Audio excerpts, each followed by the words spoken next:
안녕하세요. 오늘도 사연살롱을 찾아주셔서 감사합니다. 얼마 전 생애 첫 내 집 장만의 꿈을 이룬 30대 여성이에요. 흔히들 사위를 백년 손님이라고 하잖아요. 오랜 세월을 두고 예의를 갖춰야 하는 불편한 사이란 뜻으로요. 그런데 저희 친정 부모님을 보면 그 말이 꼭 맞지는 않은 것 같아요. 특히 저희 엄마는 사위를 마치 친아들처럼 생각하시거든요. 제 남편도 저희 엄마를 친엄마보다 더 애틋하게 생각하고요.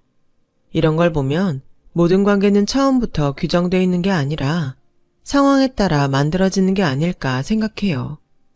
저희 남편이 저희 친정에서 사위가 아닌 아들 대접을 받게 된 데는 그럴 만한 사정이 있었어요. 그 사정을 말씀드리려면 그에 앞서 제가 남편을 처음 만난 시점부터 이야기를 시작해야 할 것 같네요. 남편과 제가 처음 만난 건 고등학교 1학년 때였어요. 춘천 토박이로 살던 저희 가족은 아빠가 서울에 있는 회사로 이직을 하시면서 서울로 이사하게 됐어요.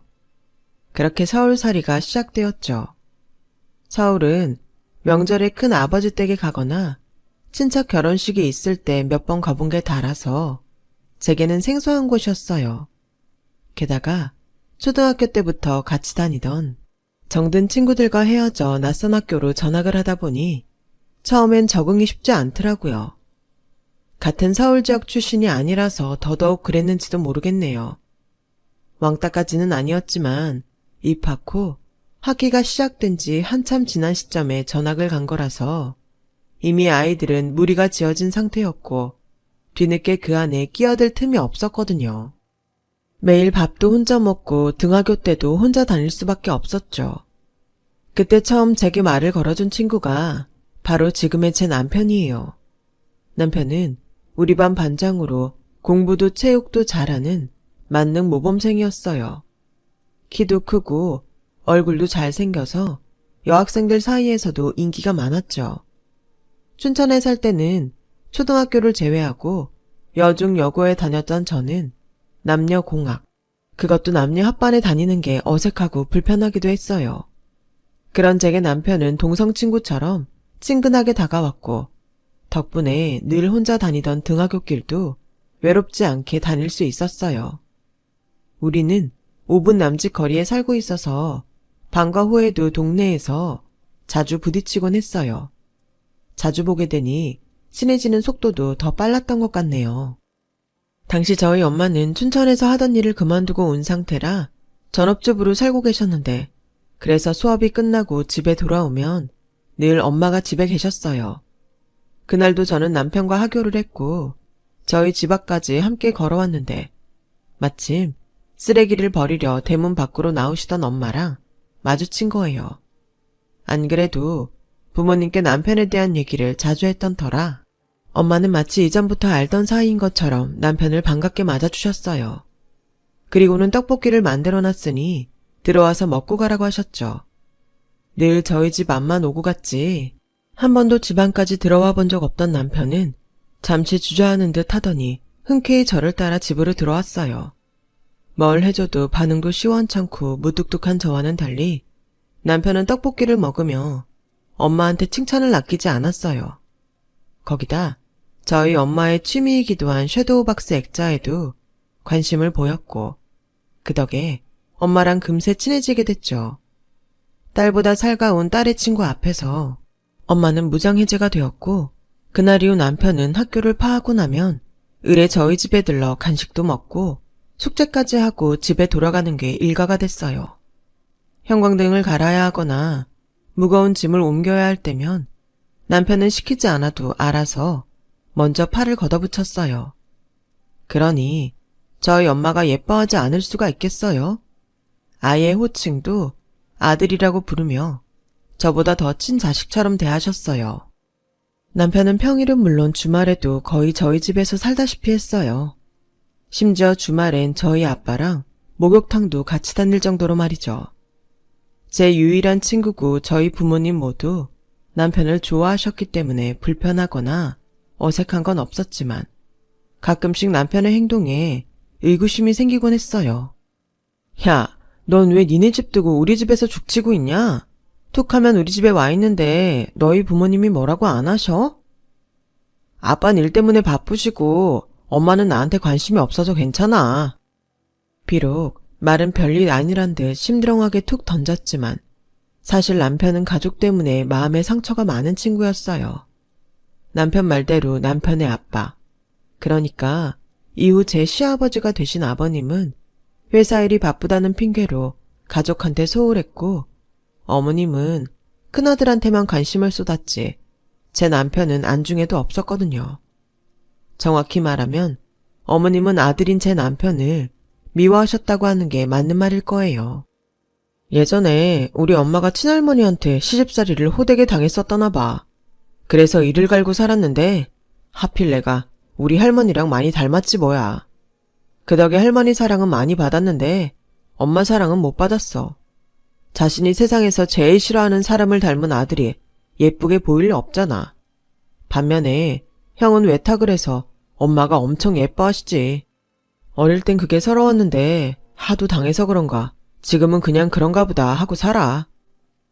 저는 외동딸이라 그런 걱정 없이 살았는데 남편 얘기를 들어보니 자기를 낳아준 엄마한테 미움받는 애도 있구나 싶었어요.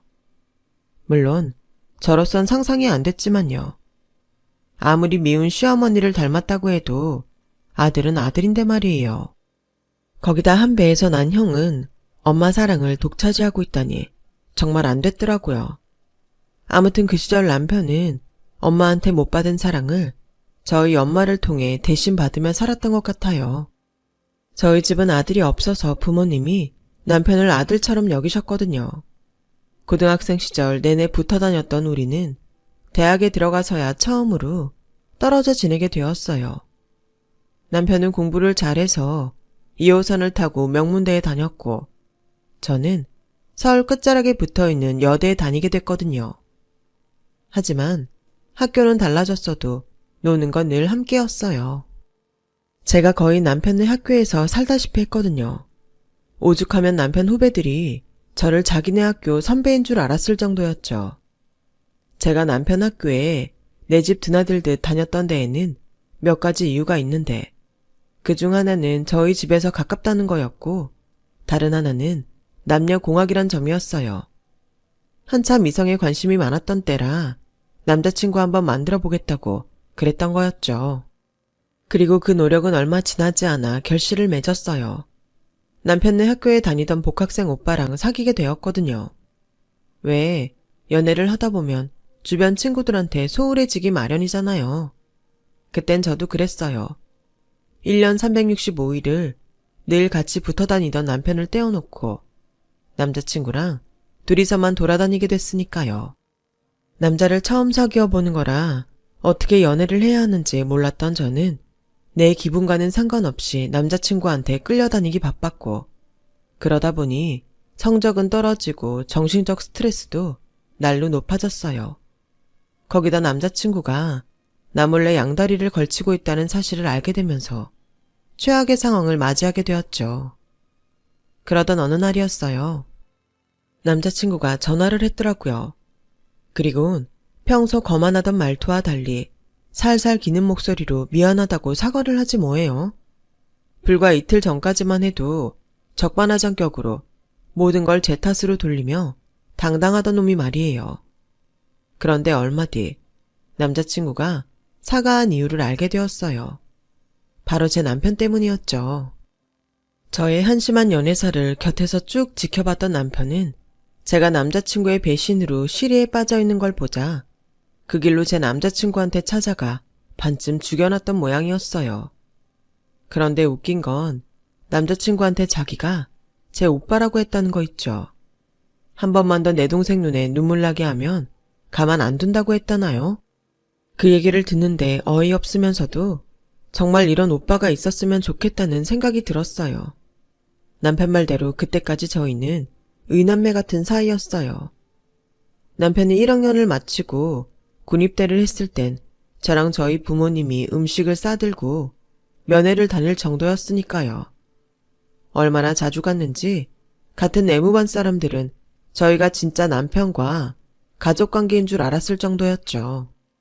그 얘기는 그만큼 남편 가족들이 면회를 안 왔다는 반증이기도 했어요. 100일 휴가를 나왔을 때도 남편은 자기네 집이 아닌 저희 집에 먼저 찾아왔고, 군복무 기간을 마치고 제대를 할 때도 저와 저희 부모님이 부대 앞까지 마중을 갔을 정도예요. 이쯤 되면 진짜 아들이라고 해도 과언이 아닐 거예요. 남편이 군복무 때문에 휴학을 하느라 제가 먼저 대학을 졸업하게 됐고 취업 전선에도 먼저 뛰어들게 됐어요. 하지만 100통이 넘는 이력서를 넣고도 다 떨어진 저는 폐전병처럼 너덜너덜해진 상태였죠. 그러다 마지막 한 곳에서 합격했다는 연락이 와서 취업에 성공했어요. 규모는 작고 연봉도 적어서 처음엔 고민을 좀 했는데 막상 출근해보니 사람들도 괜찮고 회사 재정도 탄탄한 편이라서 다행이다 싶었어요. 아무리 규모가 작은 회사라고는 해도 사회초년생인 저에게는 배울 게 많았어요. 복사하는 법부터 품위서를 작성하고 제출하는 것까지 하루하루가 배울 것 투성이었죠. 제가 회사 일을 배우느라 고군분투를 하고 있던 무렵 남편은 연애활동에 빠져 있었어요. 남편보다 1살 어린 후배였는데 음대에서 비올라를 전공하는 친구였죠. 예원학교 예고를 거쳐 음대에 들어온 예술계 엘리트생이었어요. 집도 꽤 잘 살아서 대학생 신분에 자차를 끌고 다닐 정도였죠. 아, 여자친구 사귀는데 이렇게 돈이 많이 들 줄은 몰랐어. 만나서 밥 먹고 영화 보고 저녁 한 끼 먹고 나면 한 달 용돈이 사라진다니까. 가회를 몇 개 늘리던지 해야지. 이러다가 파산할 판이야. 여자친구한테 같이 부담하자고 그래. 어떻게 너 혼자 그 돈을 다 감당하냐? 게다가 여자친구네 부자라며. 어떻게 그러냐? 안 그래도 개차 얻어 타고 다니는 것도 쪽팔린데. 아, 하늘에서 돈 안 떨어지나. 데이트 비용 버느라 과외도 서너 개나 뛰고 여자친구한테 연락 올 때마다 밥 먹다가도 달려나가는 남편을 보니 은근히 짜증이 나더라고요. 나랑은 떡볶이 값도 반띵을 하던 놈이 지 여자친구한테는 1,000원짜리 한 장 안 쓰게 하는 걸 보니 같은 여자로서 부럽고 화가 났어요. 그때서야 알게 되었네요. 제가 남편을 단순한 이성친구가 아닌 내 남자로 인식하고 살았다는 것을요. 그래서 마치 내 남자를 딴 여자한테 빼앗긴 사람처럼 셈을 냈던 거죠. 그래서 괜히 남편한테 짜증도 내고 연애한다고 친구도 버린 변절자라고 비아냥거리기도 했어요. 저 역시 연애할 때 그랬으면서요. 그러던 어느 날이었죠. 회사에서부터 몸이 안 좋아서 비실거리던 저는 퇴근길에 비틀대며 집으로 향하고 있었어요. 그때 마침 여자친구 연락을 받고 달려나가던 남편과 마주치게 됐죠. 야, 너 꼴이 왜 그래? 어디 아파? 그냥 좋게 좋게 말할 수도 있었지만 왠지 남편 얼굴을 보니 야속한 마음이 앞서서는 말이 좋게 안 나왔어요. 뭔 상관이야. 남이 아프든 말든. 괜히 고양이 쥐 생각해주는 척 하지 말고 잘난 네 여친한테나 가봐. 난 혼자 아프다가 콱 죽어버릴 테니까. 그리곤 휙 돌아서 집으로 와버렸어요. 솔직히 속으로 이 정도 말하면 남편이 데이트도 포기하고 나를 부축해 집에 데려다 주지 않을까 생각했는데 이 인간이 그대로 가버리지 뭐예요. 그땐 정말 아픈 몸보다 마음이 더 아프더라고요. 그렇게 훌쩍이며 침대에 누워있는데 거실에서 엄마 목소리가 들리더라고요. 아들, 요즘 왜 이렇게 얼굴 보기 힘들어? 공부하느라 바빴어? 엄마, 죄송해요. 앞으로는 자주 올게요. 근데 윤정이는 방에 있어요? 아까 전철역 앞에서 보니까 감기에 걸렸는지 상태가 안 좋더라고요. 약 사왔는데 벌써 자는 건 아니겠죠? 그 말에 눈물이 싹 가시더라고요. 그래서 얼른 눈물을 닦고 자는 척 연기를 했어요. 그날 밤 남편은 제 옆에서 이마에 물수건을 갈아주며 한참을 앉아있다가 돌아갔어요. 그리고 며칠 뒤 엄마를 통해 남편이 여자친구와 헤어졌다는 얘기를 들었어요. 원인은 다름 아닌 바로 저였죠. 평소 남편과 제 사이를 불안해하던 여자친구는 종종 남편한테 자기랑 저 둘 중에 누구를 선택할 거냐는 질문을 하곤 했는데 그날도 그랬던 거예요. 자기야, 나랑 윤정 씨랑 물에 빠지면 누구 먼저 구할 거야? 그야 당연히 윤정이지. 자기는 수영을 잘하지만 윤정이 물공포증이 있어서 수영은커녕 겁에 질려서 먼저 죽어버릴걸?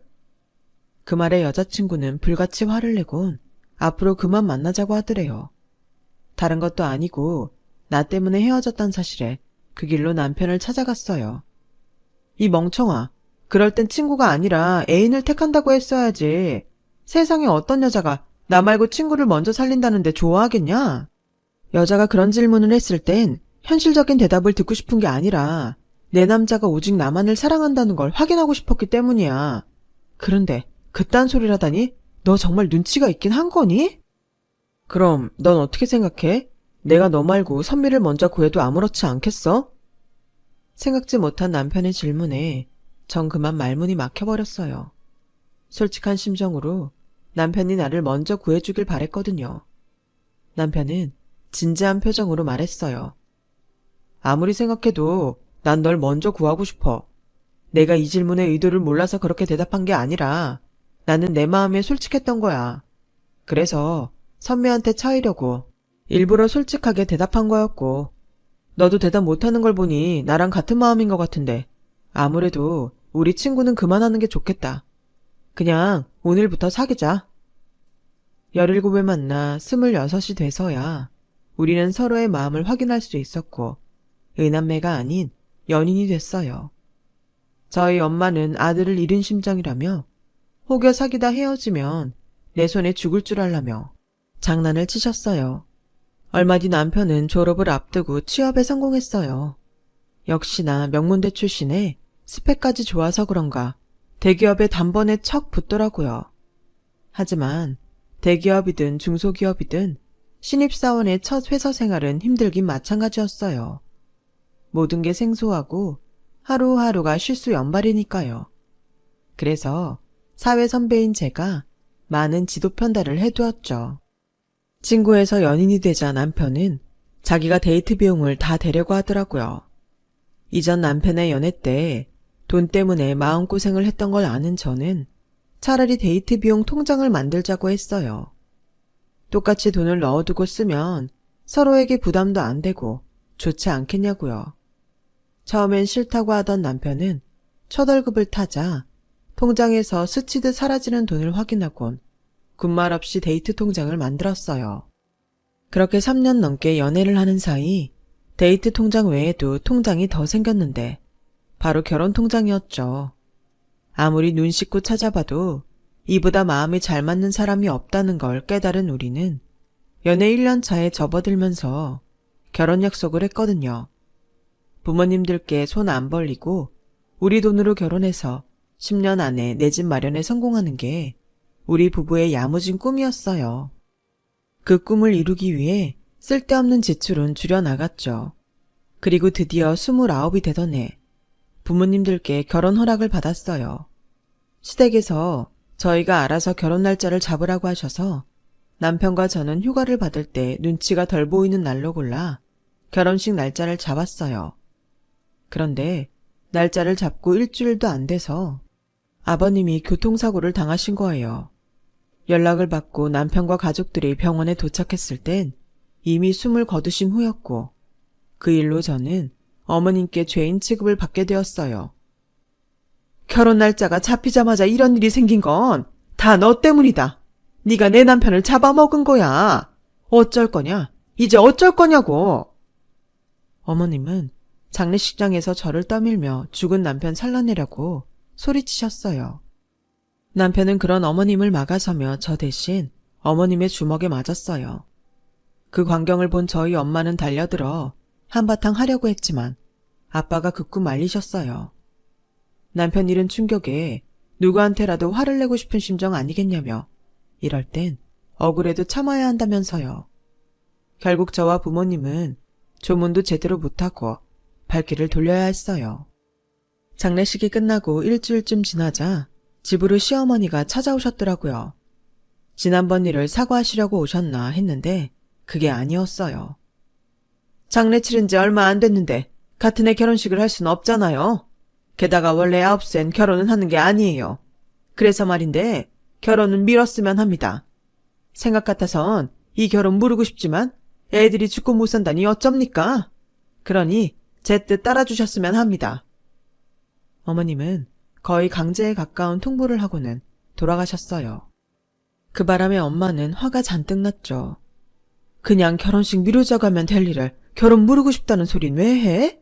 듣는 사람 기분 나쁘게. 하여간 네 시어머니 짤이 정말 마음에 안 든다. 결국 마음만 상한 채 저희 결혼식은 이듬해로 미뤄졌어요. 그런데 이듬해 다시 결혼식 날짜를 잡자 이번엔 그간 아무 말 없던 아주버님이 느닷없이 결혼을 하겠다지 뭐예요. PC방에서 게임하다 만난 여잔데 첫눈에 반했다나요? 기가 막혀서. 그런데 더 웃긴 건 어머님이었어요. 그래, 원래 결혼은 윗사람부터 내림차순으로 하는 거다. 둘째 넌 네 형 먼저 보내고 내후년쯤 식을 올리는 걸로 해라.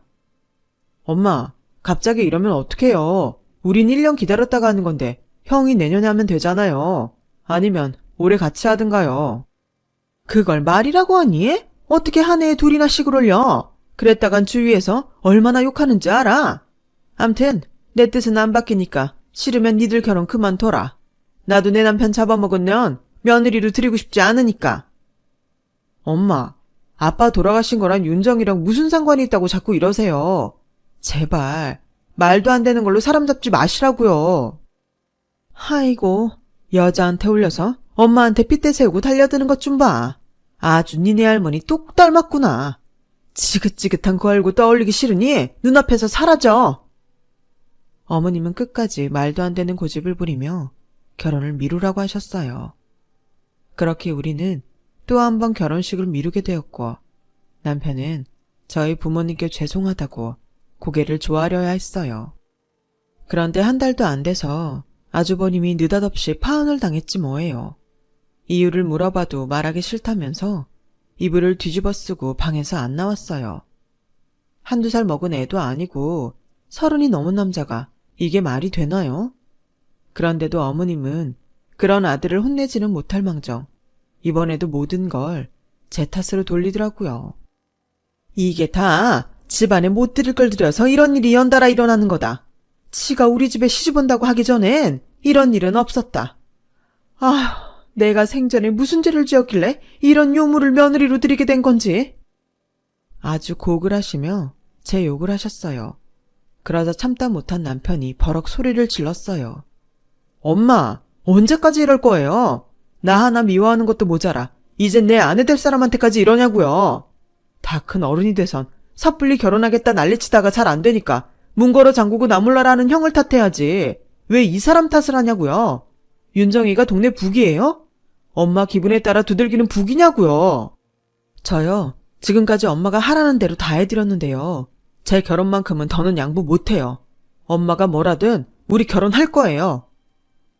남편은 오기로라도 이번 해에 결혼을 하자고 했어요. 하지만 이미 괜찮은 예식장도 다 찾고 결혼 준비를 하기엔 빠듯한 시점이라 사실상 결혼식을 올리는 건 무리였죠. 그래서 우리는 가족들만 모여서 조촐히 스몰 웨딩을 하기로 했어요. 저희 부모님은 저희만 좋다면 그렇게 하라고 하셨고 시어머니는 그동안 뿌린 축의금 회수를 못하니 안 된다고 하셨지만 남편은 결혼식을 강행했어요. 그렇게 우리는 한정식집 마당에 모여 혼인 서약서만 낭독하고 약식으로 결혼을 했어요. 결혼식 비용으로 모았던 돈은 나중에 집 살 때 보태기로 했고요. 신혼집은 회사에서 가까운 곳에 전셋집을 구해 꾸몄어요. 가구며 가전제품은 필요한 것만 사고 결혼 전에 쓰던 걸 가져와서 사용하기로 했고요. 어차피 보여주기식이 아닌 실속 있는 결혼 생활을 하자고 마음먹었기 때문에 우리 부부는 아무 상관 없었어요. 하루하루 내 집 마련의 꿈에 다가가는 기분으로 열심히 살아온 우리는 2년 뒤 딸을 낳았어요. 그런데 이번에도 시어머니는 갓 태어난 손녀딸을 앞에 두고 태어나도 하필 지엄마를 닮은 딸이냐며 제가 심부를 못되게 써서 딸을 낳은 거라고 악담을 퍼부었어요. 그러자 옆에서 그 말을 들은 저희 엄마가 불같이 화를 냈죠. 안사돈, 그걸 말이라고 하는 겁니까? 갓 태어난 소녀딸 앞에 두고 그게 할 소리냐고요? 어쩜 사람이 그럽니까? 같은 여자로서 출산한 며느리한테 수고했다는 말을 못할 망정 뭐가 어쩌고 어째요? 어른이면 어른답게 좀 구셔야죠. 그리고 신보를 고약하게 써서 딸을 낳았다는 말은 도저히 믿기질 않네요. 그랬다면 사부인은 아들이 아니라 딸을 10, 아니 20 이상은 낳아야 정상일 테니까요. 신보 고약한 거야 사부인만한 사람이 또 있겠습니까? 안 그래요? 수술 부위가 땡겨서 아파 죽겠는데 친정엄마랑 시어머니가 앞에서 고래고래 소리를 질러가며 싸우니 정말 미칠 것 같았어요. 그래서 그러면 안 되는 줄 알면서도 소리를 빽 질러버렸어요. 그만하고 다들 나가세요. 싸울 거면 다시는 오지 마시라고요. 그제야 두 어머니는 입을 다물고 차례로 병실을 나가셨어요. 남편은 제 눈치만 살필 뿐이었고요. 끝도 없이 이어질 것 같은 육아에 심신이 무너져버릴 것 같았지만 육아휴직 기간이 끝나고 복직을 하고 나니 차라리 집에서 육아만 할 때가 좋았다는 생각이 들더군요. 친정엄마 도움을 받고는 있지만 퇴근 후에도 이어지는 육아에 몸이 천근만근이었거든요. 그건 남편도 마찬가지였을 거예요.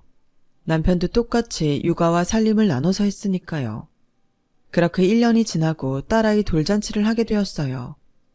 결혼식은 제대로 못했지만 아이 돌잔치는 제대로 해주고 싶은 마음에 엄마들 사이에서 입소문이 난 곳으로 장소를 정했어요.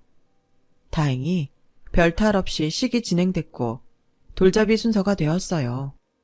그런데 이번에도 시어머니가 잔치상에 흙을 뿌렸지 뭐예요. 아가, 넌 딴 거 말고 돈을 잡아라. 네 엄마 닮아서 못생겼으니 돈이라도 많이 벌어서 성형수술 해야 하니까 어서 돈, 노란색 돈 집으라고. 그 말에 친정엄마는 버럭 소리쳤어요.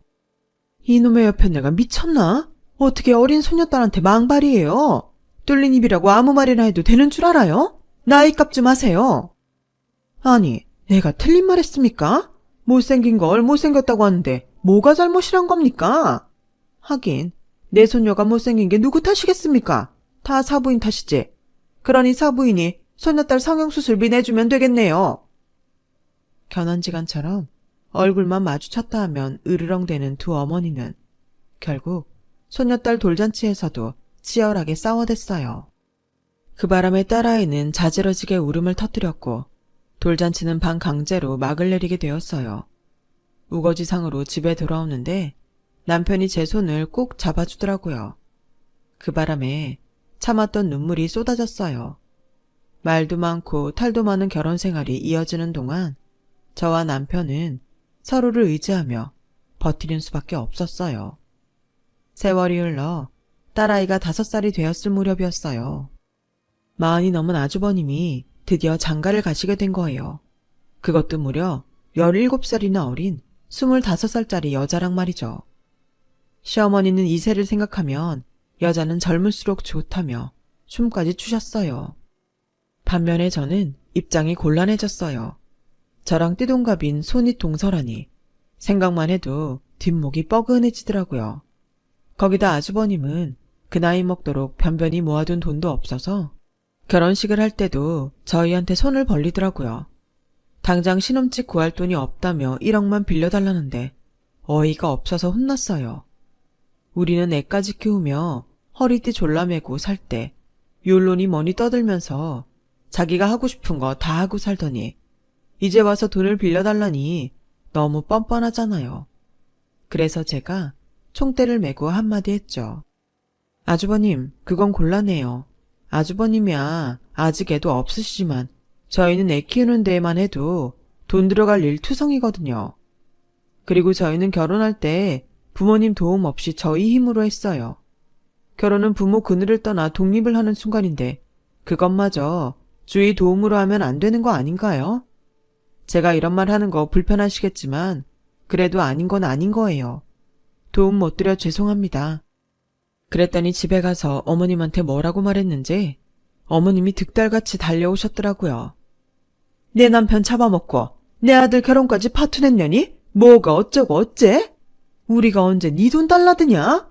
내 작은 아들 돈 좀 빌리자는데 네가 뭐라고 난리야? 어머니, 그게 어떻게 그이 돈이에요? 우리 부부가 공동으로 번 돈이죠. 그리고 형 결혼하는데 왜 동생이 돈을 내야 해요?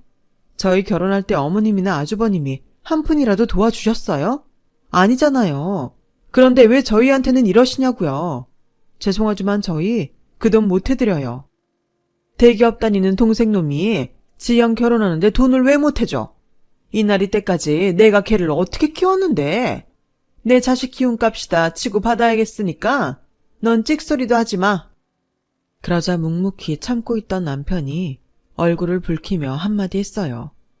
엄마, 저한테 돈 받아내려고 그동안 자식으로 키운 거였어요? 그럼 형한테 먼저 받으세요. 그동안 엄마가 저보다 형한테 더 많이 해주셨잖아요. 저요, 대학 다닐 때 학비도 제가 벌어 다녔어요. 그런데 형은 어땠어요? 매학기 등록금은 물론이고 호주로 어학연수까지 보내주셨잖아요. 공부는 제가 더 잘했는데도 저한텐 한 번도 안 해주신 거 형한테만 다 해주셨잖아요. 그럼 공들인 데서 받아야 하는 거 아닌가요? 제 말이 틀려요. 엄마가 뭐라고 하셔도 저 형한테 돈 못 줘요. 줄 돈도 없지만 있어도 절대 못 준다고요. 그러니까 헛된 기대 마시고 가세요. 어머님은 착한 아들을 못된 며느리가 다 망쳐놨다며 악담을 퍼붓곤 돌아가셨어요. 결국 아주버님 신혼집 구할 돈은 시어머니가 집을 담보로 2억 5천 대출을 받아서 장만했어요. 그런데 아주버님 내외는 신혼집 구하라고 준 돈으로 세계 여행을 떠날 계획을 세웠더라고요. 결혼식이 끝나자마자 자기들은 앞으로 디지털 노마드로 살겠다며 세계 곳곳을 집처럼 살겠다고 하는데 미쳐도 단단히 미쳤다 싶었어요. 그렇게 떠난 아주버님 내외는 1년 뒤 가진 돈을 다 쓰고 빈털터리로 돌아와 또다시 살 집을 마련해달라고 생떼를 썼고 더는 돈 나올 구멍이 없자 결국 시댁에 들어가 살게 되었어요. 디지털 노마드도 능력이 되는 사람이 하는 거지 아무런 능력도 없이 어떻게 해외를 유랑하며 돈을 벌어요. 애초에 부모 돈으로 호화 해외여행을 하려고 했던 것뿐인 거죠. 그런데도 시어머니는 아들 내외가 건강히 돌아와 준 거에 감사하다며 따끔하게 혼내기는커녕 오히려 잘 왔다고 칭찬을 하셨어요. 지독하게 삐뚤어진 모정 같더군요. 그해 여름 우리 부부는 청약에 당첨돼 생애 첫 내 집 마련에 성공했어요. 그 후 반년 뒤 우리는 드디어 34평 신축 아파트로 이사를 하게 되었죠. 아파트 웰컴데이를 맞아 우리 가족과 친정 부모님은 신축 아파트로 향했고 내 집 마련의 감동이 밀려오기도 전에 또다시 흙탕물 싸움을 하게 됐어요. 어떻게 알았는지 저희 아파트까지 쫓아온 시어머니와 아주버님 부부는 마치 자기들 집 보듯 온 집안을 돌며 감탄을 하더라고요. 자기야, 여기에 식탁 놓고 저기엔 앤틱 그릇장 놓으면 딱이겠다. 자연광에 조명까지 떨어져서 사진빨 장난 아니겠는데? 어머, 저 방은 우리 애기 방으로 하면 딱이겠네? 여기다 침대 놓고 천장에 모빌 달면 되겠다. 그치? 어린 손이 형님은 만삭의 몸으로 구석구석을 살피며 떠들어댔고 아주버님은 그 옆을 따라다니며 맞장구를 치기 바빴어요. 저희 부부와 친정 부모님은 이게 다 무슨 소린가 싶었죠. 그때 시어머니가 그러는 거예요. 집터가 좋은 게 우리 집 장손이 살기엔 딱이겠구나. 그러자 손이 형님이 저한테 찰싹 달라붙으며 그러는 거예요. 동서, 이 집 양보해줘서 고마워. 대신 우리가 여기서 이쁘게 살게. 그게 무슨 소리예요? 집을 양보하다니요. 누가 그래요? 저흰 그런 말 한 적 없어요. 그럴 생각도 전혀 없고요. 우리가 이 집을 마련하느라 10년간 얼마나 고생을 했는데 그런 소리래요? 절대 안 돼요. 꿈도 꾸지 마세요. 예, 넌 어떻게 나이를 먹어도 심보가 그 모양이냐? 우리 큰애가 이 집안 대를 이을 아들을 낳을 참인데 고작 딸밖에 못 낳은 네가 집 정도는 양보해 줄 수도 있는 거 아니냐? 어떻게 나이 살 먹은 애가 어쩌면 그렇게 아량이 없어. 네가 이러니까 내가 너한테 좋은 말이 안 나오는 거야. 잔소리 말고 니들 내 집에 들어와 살고 이 집은 큰애한테 넘겨라. 어차피 나 죽으면 내 집은 니네가 가지면 되는데 뭐가 문제야? 되도 않는 소리에 기가 차서 말도 안 나오더라고요. 이놈의 할망구가 노망이 들었나? 이게 지금 말이야 방구야? 내 딸이랑 사위가 뼈 빠지게 벌어서 장만한 집을 부모 등골 빼먹고 사는 덜 떨어진 형한테 주라니. 어디서 이런 개떡 같은 소리를 하고 자빠졌어? 애미가 돼선 이 좋은 날 고작 그딴 소리 하려고 여기까지 온 거야? 정신 빠져도 단단히 빠졌네. 말이 났으니 말인데 그쪽 사는 집 팔아도 나올 것도 없어. 이미 큰아들 신혼집 마련해준다고 담보대출로 다 빼먹어놓고 뭐가 남았다고 집 준다 생색을 내? 껍데기밖에 없는 집을. 쉰소리 말고 저것들 데리고 이 집에서 썩 나가. 안 나가고 뭐해? 엄마가 시어머니 등을 떠밀자 아주버님이 달려들어 저희 엄마 손을 쳤어요. 그 바람에 엄마는 바닥에 굴렀죠. 엄마가 허리를 잡고 나 죽는다고 소리치자 제 딸이 울음을 터뜨리며 할머니 죽는다고 울먹였어요. 그러자 참고 있던 남편이 폭발했어요. 지금 뭐 하는 짓이야? 당장 우리 어머니한테 사과 안 해? 사과 안 하면 형 고소할 거야. 그리고 엄마도 제발 좀 그만하세요. 아주 지긋지긋해요. 형이 이 나이 먹도록 왜 이렇게 병신처럼 사는 줄 알아요? 다 엄마가 혼낼 때 안 혼내고 싸고 들기만 해서 이렇게 된 거라고요. 부모 집 담보 잡혀놓고도 미안한 마음은커녕 동생 집까지 뺏어서 살 생각을 하는 놈이 어디 인간이에요? 그따위 인간이 자식 낳아 제대로 교육은 시키고 살겠냐고요. 둘 다 창피한 줄이나 아세요.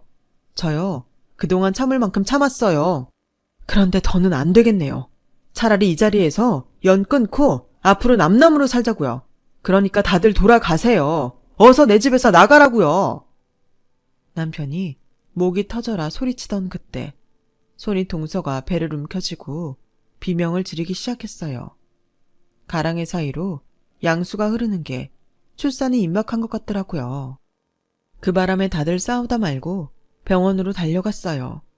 그리고 분만실에 들어간 지 1시간이 지났을 무렵 산모와 함께 분만실에 들어갔던 아주버님이 하얗게 질린 얼굴로 나왔어요. 그리곤 미친 사람처럼 웅얼거렸죠. 얘 눈이 파란 눈이야. 처음엔 그 말뜻을 못 알아듣고 애 눈이 잘못됐다는 건가 했는데 알고 보니 손이 올케가 파란 눈에 혼혈아를 낳았더라고요. 세계 여행 중에 아주버님 몰래 딴 남자랑 관계를 가진 거였죠. 집안에 장손이 태어난다고 좋아하던 시어머니는 뒷목을 잡고 쓰러졌고 아주버님은 얼이 나간 채 그 자리에 주저앉았어요. 얼마 뒤 결국 아주버님은 나이 어린 부인과 이혼을 하고 어머님과 함께 본가에서 살고 있어요. 은행 대출금 이자 때문에 매달 돈에 시달리면서 말이죠. 집 문제가 있은 후로 저희 부부는 시댁과는 연을 끊고 살고 있어요. 고기 잡는 법을 가르쳐야 할 자식한테 직접 고기를 잡아 안기기만 했던 어머님은 환갑을 한참 넘긴 나이에도 여전히 큰아들한테 줄 고기를 잡느라 식당 일을 다니세요. 그게 당신과 아들 인생을 망치는 일인 줄도 모른 채 말이죠. 한편 새 아파트로 이사한 우리 가족은 생애 첫 내 집을 꾸미느라 정신이 없어요. 하루가 멀다 하고 가구 배치를 바꿔가며 행복을 만끽하고 있죠. 내 손으로 힘들게 장만한 이 집에서 오래오래 행복하게 살고 싶네요. 지금까지 제 사연을 들어주셔서 감사합니다. 항상 건강하시고 행복하세요. 여러분, 사연 댓글에 응원과 현명한 조언 부탁드려요. 좋아요와 구독은 저에게 큰 힘이 됩니다. 오늘도 좋은 일 가득하세요.